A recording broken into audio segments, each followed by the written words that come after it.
Bulletin pagi 24 Disember anda bersama saya Fatin Halimah Yusof. Antara tajuk utama, pihak berkuasa hadapi masalah kenal pasti identiti mangsa maut tsunami.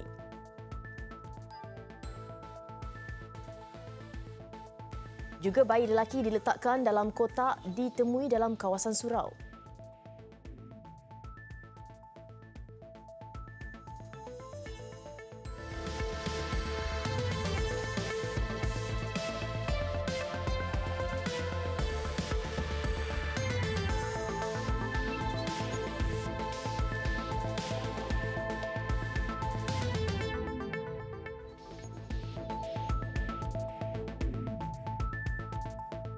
Assalamualaikum dan salam sejahtera. Kementerian Pelancongan Indonesia sudah membuka pusat krisis pelancongan susulan kejadian tsunami yang melanda Banten dan Lampung pada malam Sabtu lalu. Pusat krisis yang beroperasi 24 jam itu bertanggungjawab memantau situasi di lokasi insiden berkenaan dan menyelaras keadaan dengan pihak berkuasa pengurusan bencana lain. Selain itu, pusat itu akan bekerjasama dengan pihak berkepentingan dalam industri pelancongan dan pelbagai pihak berkaitan bagi mengumpul maklumat mengenai kesan insiden itu terhadap pelancongan. Jurucakap kementerian itu berkata sejak malam semalam, Menteri Pelancongan Arif Yahya mengetuai sendiri operasi penyelarasan pengurusan bencana. Pada masa sama, kementerian itu turut mengarahkan semua pengendali perkhidmatan pelancongan supaya menghentikan segala program promosi di kawasan yang dilanda bencana. Pusat krisis itu hanya memberi tumpuan kepada usaha menyelaras dan mengumpul membabitkan ekosistem pelancongan di lokasi terbabit termasuk memantau keadaan di destinasi tumpuan pelancong, kemudahan dan ketercapaian ke kawasan berkenaan. Setakat ini, angka kematian kekal 222 orang dengan 843 cedera serta 28 hilang.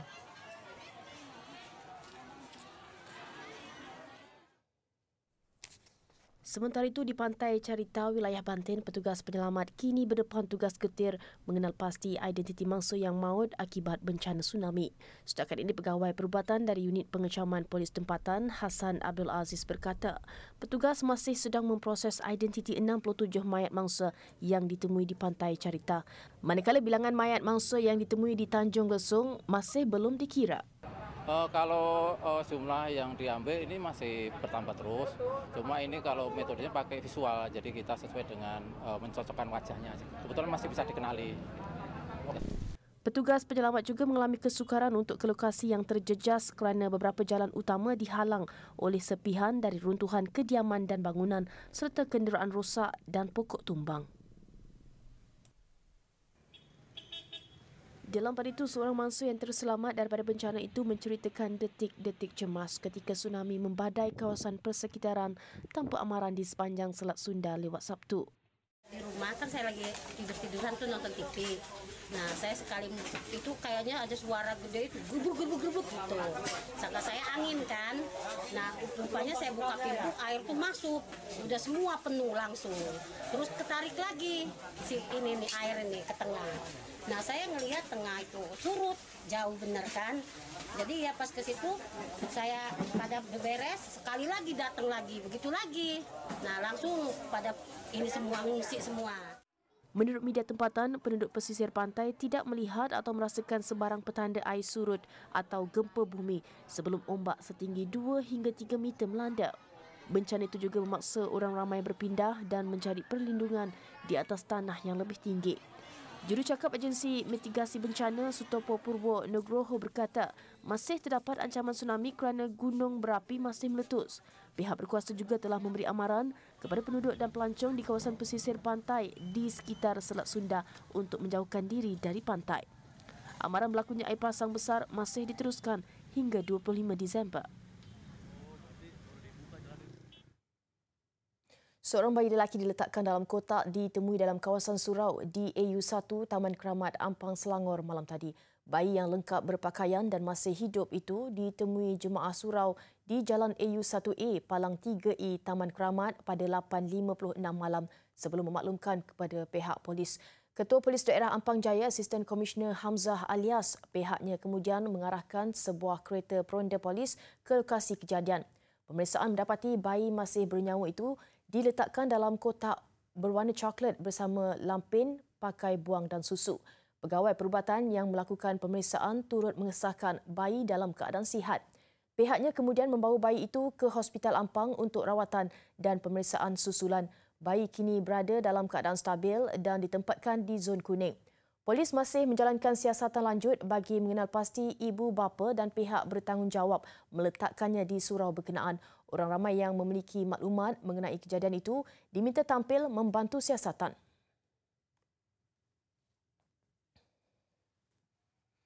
Food Bank Malaysia yang dilancarkan Sabtu lalu diterajui Kementerian Perdagangan Dalam Negeri dan Hal Ehwal Pengguna KPDNHEP akan diperluaskan ke negeri Sabah mulai tahun depan. Menurut pengarah KPDNHEP Sabah, George Abbas, usaha itu dilaksanakan bagi membantu golongan kurang berkemampuan di negeri bawah bayu. Bagi merealisasikan insentif berkenaan, ujarnya pasaraya besar termasuk pengusaha restoran di Sabah dialuk-alukan untuk menjalinkan kerjasama dengan kementerian.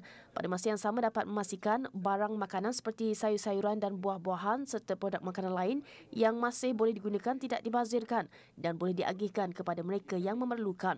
Macam di Sabah kita tidak NGO yang spesifik buat benda ini. So kita sedang atur perancangan, tengok what is the best way, sama ada kita minta NGO yang establish di sana, set up di sini, atau mungkin dia boleh ajar NGO kita untuk jadi macam derang. But definitely next year satu Malaysia kita akan roll out. Beliau ditemui selepas melancarkan skim kawalan harga musim perayaan Christmas peringkat negeri Sabah. Pelancaran Food Bank Malaysia oleh Menteri Keuangan Lim Guan Eng mewakili Perdana Menteri Sabtu lalu antaranya bertujuan meringankan kesan kenaikan kos sara hidup dan mengurangkan pembaziran makanan dalam kalangan rakyat di negara ini. Langkah kerajaan untuk memperbaharui silibus pengajaran di sekolah akan mendepan cabaran hebat namun harus dilakukan. Justru rakyat perlu memberikan sokongan terhadap rancangan Perdana Menteri Tun Dr. Mahathir Mohamad untuk memastikan pelajar boleh menguasai semua mata pelajaran penting yang diperlukan untuk pasaran kerja.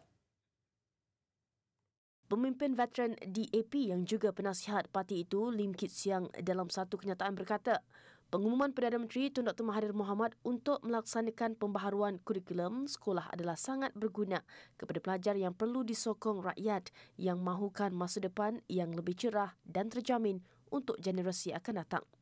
Jelas beliau sudah tiba masanya masyarakat tanpa mengira kaum dan agama bersatu untuk menjadikan Malaysia hebat dan bukannya menumpukan pada penipuan, ketakutan dan perpecahan di kalangan rakyat. Tiada alasan untuk Malaysia tidak menjadi negara bertaraf dunia dan menjadi contoh masyarakat pelbagai kaum. Jumaat lalu, Perdana Menteri berkata kerajaan akan menyemak semula kurikulum sekolah yang perlu menitik beratkan penguasaan subjek yang boleh melahirkan graduan berkualiti dan tidak tertumpu pada subjek keagamaan sahaja. PKR Pahang tidak menuntut kerusi Parlimen Cameron Highlands daripada DAP pada pilihan raya kecil yang dijadual berlangsung 26 Januari depan. Pengerusi Majlis Pimpinan Negeri Pahang, Fuziah Saleh memaklumkan pihaknya akan memberi sokongan penuh kepada sesiapa sahaja calon daripada DAP yang bakal mewakili Pakatan Harapan. Fuziah berkata malah 2 bilik gerakan akan dibuka sempena PRK itu nanti, iaitu di Dewan Undangan Negeri Tanah Rata dan Julai. Sebelum itu, pengerusi DAP Pahang, Leong Ngah Ngah mengeluarkan kenyataan menolak cadangan supaya wakil Parti Pribumi Bersatu Malaysia Bersatu dipertimbangkan sebagai calon bagi kerusi itu kerana sudah ditetapkan untuk calon DAP. PRK Cameron Highlands diadakan susulan keputusan Mahkamah Pilihan Raya membatalkan kemenangan calon BN Datuk C. Sivaraj pada PRU ke-14 selepas memutuskan berlaku amalan rasuah untuk mempengaruhi pengundi di kawasan itu.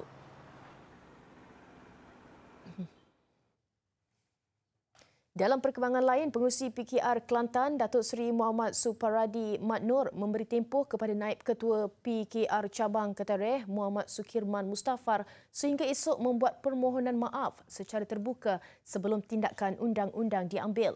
Beliau yang juga pengerusi Tabung Ekonomi Kumpulan Usaha Niaga Tekun Nasional berkata, tuduhan terhadapnya terbabit dengan kes salah laku dan disiasat oleh Suruhanjaya Pencegahan Rasuah Malaysia SPRM mencalar imejnya dalam politik, ahli perniagaan dan pengerusi badan berkanun. Sebab itu saya memberi ruangan, masih lagi memberi ruangan kepada saudara Sukirman untuk memohon maaf secara terbuka sampai hari Christmas. sampai hari Christmas. Sebab sekarang pun lawyer saya, 7 lawyer yang saya ambil sedang menyiapkan dokumen-dokumen tertentu, statement tertentu untuk bersiap. Seandainya beliau masih bertegas nak bertahan, bahawa beliau adalah dalam pihak yang benar, teruskan. Tetapi saya juga akan teruskan. Beliau berkata demikian pada sidang media dihadiri 11 ketua cabang dan wakil penyokong pelantikannya menggantikan Abdul Aziz Abdul Kadir. Sementara itu, ketua cabang PKR yang hadir berikrar memberi sokongan kepada pengurusi baru dan meminta Sukiman memberi sokongan sama. Ada segelintir bilangan yang cukup kecil yang tidak memberi apa-apa makna pun yang cuba mempertikaikan pelantikan Datuk Seri Supadi sebagai pengurusi perhubungan negeri Kelantan. Mereka ini tidak ada benda pun, macam yang cukup kecil. Hanya cuba mengganggu, gugatkan kestabilan parti kita. Cuba mengharu-birukan PKR negeri Kelantan. Keadilan rakyat dia cabar bacuk, sebulat suara dengan kepimpinan semua menyokong penuh dan menghormati apa keputusan Datuk Seri Anwar Ibrahim melantik Datuk Seri Supadi sebagai pengurusi negeri Kelantan. Pandangan Datuk tentang ada kumpulan yang tidak menyokong apa nasihat ke pandangan Datuk? Saya harap ada yang segebilangan kecil itu adalah, bagi saya harapan agar kembali menyokong untuk kekuatan parti, bukan kerana jawatan semata-mata. Jadi hari ini dengan pelantikan yang terbaru ni, saya rasa inilah satu peluang bagi keadilan Kelantan untuk melonjak nama keadilan di negeri Kelantan, sekaligus kita merampas insya-Allah kerusi bagi dun-dun yang kita pernah tanding dan kita kembali kerusi-kerusi parlimen yang kita pernah menang di era Datuk Seri Saifuddin yang jadi pengerusi. InsyaAllah kita pakat doakan bagi rakan-rakan kita yang kecewa pada pemilihan parti seperti Ketua Cabang Pekala Jepang, bekas Ketua Cabang Tumpat, bekas Ketua Cabang Pasir Mas, mana kita kembali untuk kita sama-sama berganding bahu untuk kita bina semula Parti Keadilan Rakyat Negeri Kelantan. Media sebelum ini melaporkan sekumpulan akar umbi dari 14 cabang PKR di negeri ini membantah pelantikan Datuk Seri Suparadi serta mendesak Presiden Parti Datuk Seri Anwar Ibrahim mengkaji semula perkara itu. Muhammad Sukiman berkata pelantikan bekas ahli UMNO itu yang pernah terpalit dengan dakwaan politik wang dan rasuah ketika bersama parti lamanya dikuatiri memberi imej negatif kepada PKR Kelantan. Bertemu kembali, Masjid Brunei Darussalam penuh tarikan tersendiri sebagai sebuah binaan antara yang tercantik dan unik terletak di pinggiran Danau Teuban, Pasir Mas, Kelantan. Masjid yang diwakafkan oleh Sultan Brunei Darussalam ini seolah-olah masih menjadi khazanah rahsia sekaligus menjadikan lokasi itu mendamaikan dan mententeramkan jiwa. Ikuti laporan Syahnun Hanif Abdullah Suhaimi. Masjid Brunei Darussalam di Kampung Rong Cenak memiliki seni bannernya yang bercirikan Asia Barat serta Melayu Brunei yang klasik, dikelilingi pemandangan hutan bakau serta air biru yang tenang. Terletak di pinggir tasik Danau Toban kira-kira 54 km dari Kota Baru, lokasi masjid ini dipercayai sebahagian daripada pusat pemerintahan Kerajaan Melayu Kelantan lama dikenali sebagai Kerajaan Cermin. Namun tanpa promosi daripada pihak berwajib, kewujudannya kurang diketahui ramai kecuali penduduk setempat. Sejarahnya saya dengar lah. Di pihak sini dia kata melalui mimpi Sultan Brunei. Dia buat di masjid ni melalui mimpi dia. Tahun 1992. Kalau tengok ramai rata-rata rakyat Kelantan tidak tahu bahawanya Sultan Brunei ada mendirikan masjid di kawasan Rong Cenak di Teuban hari ini. Jadi tak sepatutnya apa benda ni terbiar begitu saja. Jadi kita perlu ambil perhatianlah masyarakat sekeliling. Permata Bahraga ini perlu penambahbaikan bagi mengekalkan serinya. Masalah utamanya saban tahun terjejas banjir sehingga menyebabkan banyak peralatannya rosak. Kebersihan persekitaran masjid juga perlu ditingkatkan selain tingkat atas masjid yang pernah digunakan pameran sejarah masjid. Untuk lalu ke kawasan ini perlu melalui laluan kira-kira 8 km dan tidak ada siapa menjangka adanya masjid indah, permai dan begitu damai di Tasik ini. Dan pada pandangan saya, masjid ini perlu dibangun dan diindahkan semula untuk menjadi destinasi pelancongan dan setidaknya pusat syiar Islam di kawasan ini. Walaupun ada kekurangannya, saban hari persekitaran damai ini masih subur dan kedengaran alunan merdu ayat suci Al-Quran yang dilontarkan oleh para pelajar tahfiz Institut Pendidikan Al-Balaghul Mubin. Pandangan saya kat sini ni, apabila menghafal Al-Quran, saya dapat ketenangan kat sini. InsyaAllah dengan mendapat ketenangan, mudah untuk ayat Al-Quran itu dihafal. Masjid berkenaan kini digunakan sepenuhnya oleh kira-kira 200 pelajar untuk mendalami ilmu agama dibimbing 10 guru tahfiz. Syanan Hanif Abdullah Suhaimi, Pasimas, Kelantan.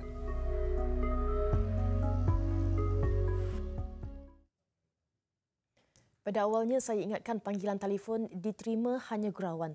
Tidak sangka itu benar-benar terjadi.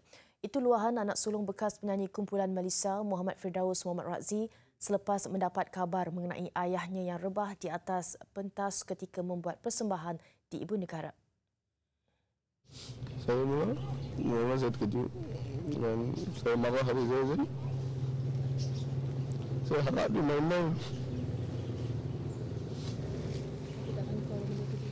Ya. InsyaAllah saya guna terima Alhamdulillah. Maksudnya akan teruskan perjuangannya untuk dakwah. InsyaAllah. Itu amanah. Firdaus yang juga seorang pendakwah bebas menzahirkan rasa sebab dan terkilan apabila tidak dapat bersama bapanya itu sehingga menghembuskan nafas terakhir. Namun demikian, dia akan sentiasa berpegang kepada pesanan Allahyarham dan meneruskan legasi dakwah beliau. Sementara itu bagi rakan artis Zulkifli Muhammad atau lebih dikenali sebagai Zakul yang bersama Allahyarham Muhammad Razzi Abdul Hamid sepanjang konsert di panggung Anniversary Kuala Lumpur semalam menjelaskan Allahyarham tidak langsung menunjukkan sebarang tanda sakit sebelum melakukan konsert. Hari persembahan itulah saya petang tu saya ternampak selepas saya latihan kaki dia bengkak sikit. Saya nak tegur tapi terlupa. Macam saya pun heran kenapa saya terlupa. Saya nampak saya nak tanya dia, saya terlupa. Tambah Zakul, kehilangan Allahyarham amat dirasai seluruh keluarga dunia dakwah dan golongan artis. Jenazah Ustaz Razzi selamat dikebumikan di tanah perkuburan Islam Kampung Kemunting di Jitra Kedah selepas solat Isyak malam tadi. Tidak mahu nasib menimpa anggota bomba Allahyarham Muhammad Adib Muhammad Kasim hanya setakat ditangisi pemergiannya. Musyidul Ampas Datuk Hashim Jassin menggesa supaya siasatan disegerakan bagi membolehkan pesalah dikenakan hukuman. Malah lebih penting, ahli keluarga Allahyarham menerima keadilan atas kehilangan wira merah itu dan mengelakkan rakyat terus dikaburi dengan tanggapan dan berita palsu yang disebarkan. Kita bukan berarti mendesak benda yang sama kerana perasaan ta'assub ataupun berdasarkan kepada perkauman dan bangsa. Yang jelas sekarang ni adalah dilakukan oleh satu pihak kepada almarhum dan kepada jabatan kerajaan itu sendiri. Mengulas mengenai desakan ramai supaya Menteri di Jabatan Perdana Menteri P. Wetamurti meletakkan jawatan, PAS memangnya tidak bersetuju dengan pelantikan pemimpin Hindraf itu dari awal. Pelantikan itu disifatkan satu keputusan salah dan hanya menjejaskan perpaduan yang sepatutnya kekal dalam keadaan harmoni. Beliau berkata demikian ketika ditemui selepas menziarahi keluarga Allahyarham Muhammad Adib bersama Wakil PAS Perlis dan Kedah. Seramai 2,000 anak Sabah menetap di Semenanjung menyerahkan borang keahlian bagi menyertai Parti Peribumi Bersatu Malaysia Bersatu semalam. Setiausaha Politik Perdana Menteri Abu Bakar Yahya memaklumkan pengesahan keahlian bagi ahli baru itu bagaimanapun perlu dibawa ke mesyuarat terlebih dahulu untuk dipertimbangkan sebelum pendaftaran diluluskan. Beliau yang juga ahli Majlis Pimpinan Tertinggi Bersatu berkata penambahan ribuan ahli baru terutamanya membabitkan kaum Melayu dan Bumiputera nyata tunjukkan sokongan padu rakyat kepada Perdana Menteri Tun Dr. Mahathir Mohamad selain gambaran jelas bahawa parti berkenaan semakin kukuh dan diterima ramai. Jelas Abu Bakar lagi pihaknya amat mengalu-alukan penyertaan ahli baru dan yakin jumlah itu meningkat tahun hadapan.